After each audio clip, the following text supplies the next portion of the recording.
It was a Tuesday evening in Hertfordshire, a seemingly ordinary day drawing to a close.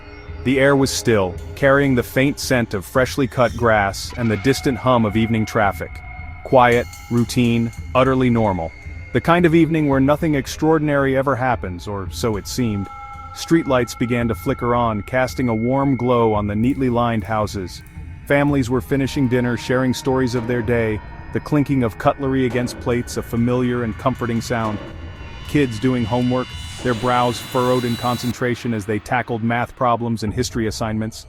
The quiet rustle of paper and the occasional sigh filled the air. TVs flickering in living rooms, casting a soft blue light on the faces of those gathered around, lost in the world of their favorite shows. Suddenly, a wall of sirens and blue lights shattered the calm, ripping through the peaceful atmosphere like a violent storm. Police cars, marked and unmarked, blocked off the street, their flashing lights painting the scene in an unsettling strobe. The air filled with the screech of tires and the urgent shouts of officers. Officers in tactical gear fanning out, their faces grim and determined as they moved with practiced precision. Each carried themselves with a sense of urgency, weapons drawn. Neighbors watched in disbelief, peering from behind curtains and stepping onto their porches, their faces etched with confusion and fear. As armed police surrounded a single house, establishing a tight perimeter, their every move amplified by the flashing lights and the growing sense of dread. Inside, a family was watching a nature documentary, completely oblivious to the unfolding drama outside, their attention captivated by the serene images on the screen. Unaware of the chaos outside, their evening was a picture of domestic tranquility, a stark contrast to the storm brewing just beyond their walls. Suddenly, a megaphone blared. "Come out with your hands up!" The command echoed through the street, shattering the remaining vestiges of peace. Terrified, the family complied, their hearts pounding in their chests as they raised their hands in surrender, fear gripping them with icy fingers.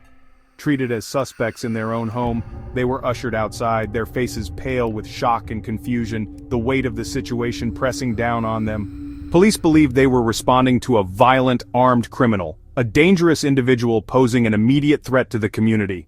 Based on a chilling emergency call, a frantic voice reporting a horrific scene unfolding within those very walls.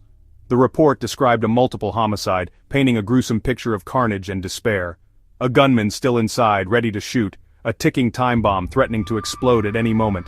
Officers had no choice but to act as if the threat was real, their training kicking in as they prepared to confront the perceived danger. But there was no gunman, no crime, no bloodshed, no violence, no sign of the horrors described in the emergency call. Just a bewildered family caught in the crosshairs of a cruel and senseless deception. After a tense search, every room meticulously examined, every corner scrutinized, police realized it was all a hoax, a cruel prank that had spiraled out of control. The operation, involving dozens of officers, countless resources, and a significant amount of time, was based on a lie, a fabrication designed to cause fear and disruption. This was swatting, a term that would soon become synonymous with terror and manipulation. A malicious, calculated prank that turns emergency services into weapons, transforming them from protectors into instruments of fear and intimidation. The family was innocent, their lives turned upside down by a faceless perpetrator with malicious intent. But the fear and chaos were real, leaving lasting scars on the family and the community. The street, once peaceful, a haven of tranquility and neighborly warmth, had become a stage for a terrifying spectacle, a chilling reminder of the fragility of peace and security. The emergency was fake, a cruel illusion designed to deceive and terrorize, but the trauma and danger were not, leaving the family and the community to grapple with the aftermath of this senseless act. Swatting had arrived in the UK, bringing with it a wave of fear and uncertainty, leaving a community shaken, their sense of security shattered, and their trust in the safety of their own homes forever altered. Swatting is criminal harassment, a dangerous and malicious act with potentially devastating consequences. It's not just a prank, it's a calculated attempt to manipulate law enforcement and inflict fear and chaos upon unsuspecting individuals, tricking emergency services, specifically by making false reports that demand an immediate and overwhelming response, into sending armed police, often a SWAT team, to an unsuspecting victim's address. This creates a highly volatile and dangerous situation for everyone involved. The term comes from the US, referencing SWAT teams deployed for extreme threats, highlighting the severity and intensity of the fabricated emergency. Swatters fabricate violent crimes, constructing elaborate and convincing narratives designed to trigger maximum alarm, shootings, painting a picture of active and ongoing danger that requires immediate intervention, hostage situations, creating scenarios where lives are supposedly at stake, demanding a swift and decisive response from law enforcement.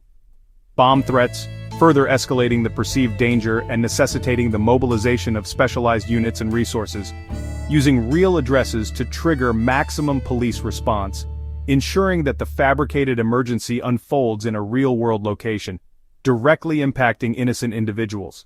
The calls are detailed, urgent, and designed to bypass skepticism, employing convincing language and fabricated evidence to manipulate emergency dispatchers. Emergency dispatchers, hearing what sounds like a life-or-death crisis, are placed in an incredibly difficult position, forced to make split-second decisions based on incomplete and fraudulent information. Must act immediately, following established protocols to protect lives and prevent further harm, unaware that they are being deliberately misled. Armed officers arrive, prepared for violence, entering a situation they believe to be genuinely dangerous and potentially life-threatening. While the victim is clueless, about to face terror, completely unaware of the fabricated emergency and the imminent arrival of armed law enforcement. Swatting often starts with petty online disputes, especially in gaming, where anonymity and online rivalries can fuel malicious behavior, but can also be targeted harassment or done for the thrill, driven by personal vendettas, a desire for attention, or simply a twisted sense of amusement.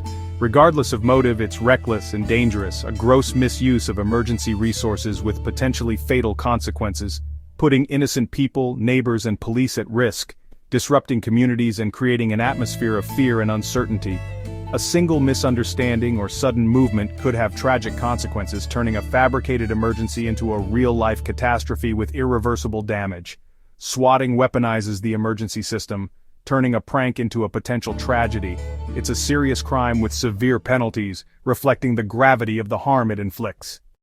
Swatting, once rare in the UK, is spreading fast, fueled by online anonymity and global digital communities. Disputes that start in a game lobby can escalate across borders. All a swatter needs is an address, often easy to find online. The sense of detachment online makes the crime feel less real to perpetrators. Technology helps. VoIP spoofing and VPNs hide identities and locations, making swatters hard to trace. Social media amplifies the problem. Each incident shared or live-streamed inspires copycats. For some, the notoriety is a twisted badge of honor. The more swatting is publicized, the more it spreads, a vicious, self-perpetuating cycle. The UK is now facing a surge in these dangerous hoaxes. Swatting targets are disturbingly varied: private homes, schools, even live streamers. UK schools have faced waves of hoax bomb threats, forcing lockdowns and terrifying students and staff. The psychological impact on children and teachers is profound and lasting. Private homes are frequent targets, often chosen over online grudges or at random. Families have been raided by armed police, their sense of safety shattered. Live streamers are targeted in real time, with swatters and online audiences watching the chaos unfold. These incidents are often recorded and shared, amplifying humiliation and glorifying the crime. Sometimes victims are chosen at random. No online presence, no enemies, just unlucky. The unpredictability means anyone could be next. Swatting has turned from a niche online threat into a broader public safety issue. The fear it spreads is real, and it can strike any household.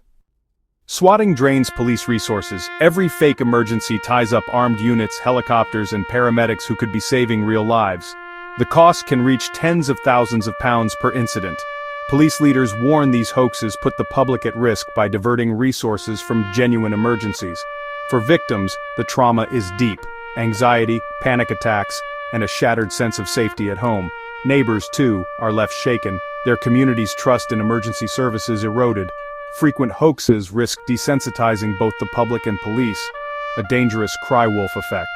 Swatting isn't just a prank, it undermines the very fabric of emergency response. The ripple effects are felt far beyond the initial target. For law enforcement, the rise of swatting presents a complex and deeply concerning challenge. It's a threat that demands constant vigilance and adaptation. Every swatting call is a potential nightmare scenario unfolding in real time. The consequences can be devastating, not just for the victims, but for the responding officers as well. Armed officers must treat each report as real. Lives could be at stake. There's no room for error when dealing with a potential hostage situation or active shooter scenario. They enter homes expecting violence, prepared for the worst possible outcome. The information they receive is often incomplete or deliberately misleading. Adrenaline high, weapons ready, every movement is calculated, every decision weighed with the understanding that a single mistake could have fatal consequences. Relief comes only when they find terrified, innocent families. The immediate threat subsides, but the emotional impact lingers. But frustration quickly follows. The realization that they've been deliberately deceived is a bitter pill to swallow. Officers feel manipulated, their trust in the emergency system abused. The resources wasted on a hoax are resources that could have been used to respond to a genuine crisis. Cybercrime detectives face a digital maze, a complex web of technology designed to obscure the swatter's identity. Swatters use anonymizing software, sophisticated tools to mask their location and IP address, VPNs, virtual private networks that bounce signals across multiple servers, and global servers to hide, making it incredibly difficult to pinpoint the origin of the false report. Tracing a call means navigating a web of international data requests, often requiring cooperation from multiple jurisdictions, and legal hurdles. Each country has its own laws and procedures, adding layers of complexity to the investigation. Call handlers are under immense pressure. They are the first point of contact in any emergency. Seconds to decide, every call could be life or death. They must quickly assess the situation and dispatch the appropriate resources. Swatters exploit this duty of care, knowing that emergency services will always prioritize potential threats, making it nearly impossible to filter out hoaxes without risking real lives. The potential for tragedy is ever present. The emotional toll on police is real. The stress, the anxiety, the constant exposure to potentially dangerous situations, anger, exhaustion, and the feeling of helplessness in the face of a faceless enemy, and a sense of being used as pawns. It erodes morale and can lead to burnout. The challenge is relentless. The swatters are constantly evolving their tactics, making it a never-ending battle. A global game of cat and mouse with public safety on the line. The stakes are incredibly high and the consequences of failure are unthinkable. Swatting exposes the vulnerabilities of emergency systems in the digital age. It highlights the need for constant innovation and adaptation. Officers and operators alike are left questioning how to balance caution with skepticism. How do you protect the public without becoming paralyzed by fear of being tricked? The stakes couldn't be higher. The future of emergency response in the digital age depends on finding effective solutions to this growing threat. Catching a swatter is a digital manhunt. Calls are spoofed, routed through global servers and masked by VPNs. A call might appear local but originate from another continent, bouncing through multiple countries. Investigators must follow a complex trail, requesting data from tech companies worldwide. International cooperation is slow and often hampered by privacy laws and uncooperative jurisdictions. Swatters count on these delays. Data is often deleted before police can access it. They use encrypted apps, stolen identities, and cryptocurrencies to cover their tracks. Online communities share techniques, making swatters even harder to catch. For law enforcement, it's like chasing a ghost, one who knows every trick in the book. Despite the challenges, swatters can be caught and the consequences are severe. In the UK, swatting can lead to charges of communicating false information, computer misuse, or conspiracy, sometimes resulting in prison. Courts now recognize swatting as a serious crime, not a prank. International investigations have led to high-profile arrests and long sentences, sending a clear message: borders offer no protection. Police are improving training for call handlers to spot hoaxes and building stronger ties with tech companies and global agencies. There's a push for VoIP providers to verify users and cooperate with law enforcement. The legal landscape is evolving, aiming to close loopholes swatters exploit. Tech companies are under pressure to make their platforms safer and more accountable. While privacy concerns remain, the need to stop swatting is urgent. The fight is ongoing, but progress is being made. Stopping swatting takes more than police. It requires public awareness and prevention. Education is key. Young people must understand swatting is a serious crime with real victims and real consequences. Campaigns in schools and online highlight the trauma and danger swatting causes. Individuals can protect themselves by limiting personal information online and tightening privacy settings. Tech companies must act swiftly against harassment and work with police to identify threats. Enhanced security for high-profile users and better reporting tools are essential. Swatting is a stark reminder of how digital and physical worlds collide. Anyone can be a target. Only by working together can we keep our communities safe, online and off.